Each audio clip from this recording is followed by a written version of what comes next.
हम जयप्रकाश पाल गोरखपुर से बिलोंग करते हैं। इस पावन धरती से एक छोटा सा गीत सुना रहे हैं। जो त्रुटियां हो उसे क्षमा करिएगा। जब दामाद भइले हे हर, सासू के बनवल में हर, दामाद भइले हे हर। जब सासू के बनवल में हर, ए सरवा के चलत रहल पहले से अफेयर।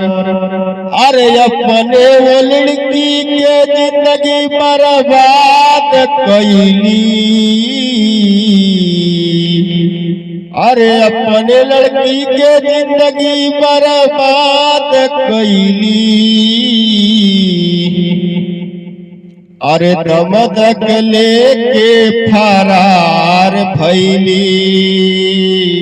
अपने लड़की के जिंदगी बर्बाद कैली।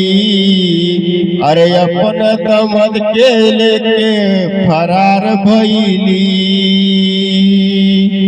जब दामाद रहल हे हर, अरे सासू के बनौलस में हर। अरे पहले से चलत रहल एकर अब अफेयर। अरे लड़की के जिंदगी बर्बाद कैली। अरे दमद के लेके फरार भइली हो।